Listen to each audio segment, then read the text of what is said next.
अगर गुरुदेव की आज्ञा का पालन करोगे तो घर वालों के विरुद्ध हो ही नहीं सकते हो। घर वालों की आज्ञा के पालन में तो गुरुदेव के विरुद्ध हो सकते हो, लेकिन गुरुदेव की आज्ञा पालन करने से घर वालों के विरुद्ध हो ही नहीं सकते, क्योंकि वो गुरुदेव ही एक ऐसे जो सब में भगवत दृष्टि करा दे। सबसे पहला उपदेश होता है माता पिता को भगवान का स्वरूप मानो और परिवार के सदस्यों को भगवान की सेवा मानो। ये गुरुदेव के वचन होते हैं। बोलो कहाँ विरोध होगा? हाँ, माता पिता आविष्ट होकर के ऐसा कह सकते हैं कि उनकी बात ना मानो, तो गुरुदेव से विमुख हो जाने पर माया बांध लेगी, लेकिन गुरुदेव के सन्मुख होने पर माता पिता भाई बंधु परिवार सब सब में भगवत भाव आ जाएगा, सबको सुख प्रदान करने की भावना आ जाएगी। ऐसा कैसे? चयन करना तो सिर्फ गुरुदेव का ही चयन करना है, संसार में कोई किसी का नहीं है।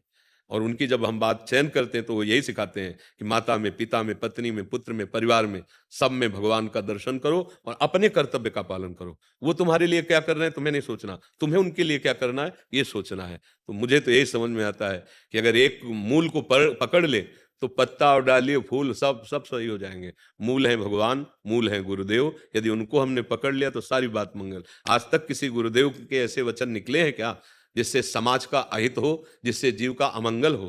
तो अब उसमें मानने वाली बात ही क्या है?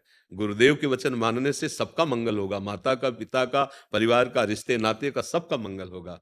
गुरुदेव ऐसे डॉक्टर नहीं हैं बहुत सोच समझ के। अगर तुम्हारा वैराग्य फिट नहीं तो कह ही नहीं सकते कि तुम घर छोड़ो। हाँ, वैराग्य की ज्वलंत स्थिति है, तब वो जब कहेंगे घर छोड़ो तो पूरे घर की जिम्मेवारी भगवान के हाथ दे देंगे। प्रणत कुटुंब पाल रघुराई। गुरुदेव को अभी समझा क्या है? गुरुदेव को समझ लोगे तो ये प्रश्न ही खत्म हो जाएगा कि हम उनकी बात माने कि उनकी बात माने। बात तो गुरुदेव की ही है और कोई मानने योग्य है ही नहीं। बात तो गुरुदेव की ही मानने योग्य है और तो किसी की मानने योग्य है ही नहीं, क्योंकि कहीं ना कहीं देहाभिमानी मोह ग्रसित वाणी होगी सबकी, लेकिन गुरुदेव वो ज्ञान भरी बात, और ज्ञान भरी बात से सबका मंगल होता है, अमंगल हो ही नहीं सकता। आप बोलो ना, किसी गुरु की ऐसी बात हमें बताओ, या तो वो गुरु नहीं होगा, अगर है तो ऐसी बात हो ही नहीं सकती जैसे परिवार का मंगल हो या लोक का मंगल हो। गुरु की वाणी तो मंगल भवन भगवान के प्यार से भरी होती है, उसमें अमंगल कैसे हो सकता है? कभी ऐसा जैसे कोई माता बहन आके यहाँ बोली कि हमारे घर में भक्ति का विरोध होता है, हाँ बिल्कुल मत कंठी बांधो, मत तिलक लगाओ, लेकिन राधा राधा अंदर से बोलो, क्या परेशानी है? अपने पति में भगवान का दर्शन करो, अपने पुत्र में भगवान का दुलार करो। ज़रूरी थोड़ी कि तुम भोग लगा के भोग रसोई बना के पहले ठाकुर को, नहीं पति में ठाकुर देखो, उनके लिए टिफ़िन बनाया, उनको भेज दिया। फिर एकांत में बैठ के हम राधा-राधा जप रहे हैं या फ़िल्म देख रहे हैं, तो दोनों बातें तुम्हारे हाथ में है। तो तुम फ़िल्म ना देख के राधा-राधा अंदर जपो, बाहरी दिखावा मत करो भक्ति का। भक्ति तो ऐसी गुप्त अंदर की वस्तु है कि कहीं कोई विरोध हो ही नहीं सकता है। विरोध तब होता है जब हम समझ नहीं पाते हैं। तो हमें लगता है गुरुदेव की बात के आगे तो भगवान की भी बात फीकी है। हाँ, पार्वती जी ने कहा था कि तजौ न नारद कर उपदेशु, आप कहें सत बार महेशु। आराध्य देव भगवान शंकर सैकड़ों बार आकर कहें तो भी मैं अपने गुरुदेव नारद की बात नहीं त्याग सकती। गुरुदेव की बात त्यागने वाली बात गुरुदेव की नहीं है।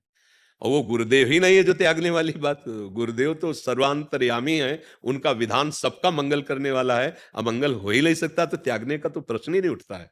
आपको ऐसा कभी गुरु वचन लगा क्या? हाँ, तो फिर इसलिए माता-पिता का ज़रूर वचन हो सकता है, क्योंकि वो मोहाविष्ट हैं, मोह से ग्रसित हैं। उनको लग सकता है कि संत समागम करे कहीं बाबा जी न बन जाए। उनको लग सकता है ज़्यादा भजन करेगा तो फिर संसार में क ऐसा नहीं होता, ऐसे नहीं। लाखों लोग संतों के अनुयायी हैं, तो क्या वो कार्य नहीं करते क्या? देश-विदेश सब जगह कार्य करे, पर बड़े अच्छे ढंग से करते हैं, सुव्यवस्थित करते हैं। अब गंदे आचरण करो सब ऐसे, तो अब जब संत संग करोगे तो इसी पे शासन हो जाएगा। बढ़िया पवित्र आचरण, पवित्र विचार, एक देव मनुष्य जैसा आपका स्वभाव हो जाएगा। लोक में भी मंगल और शरीर छूटने के बाद भी मंगल।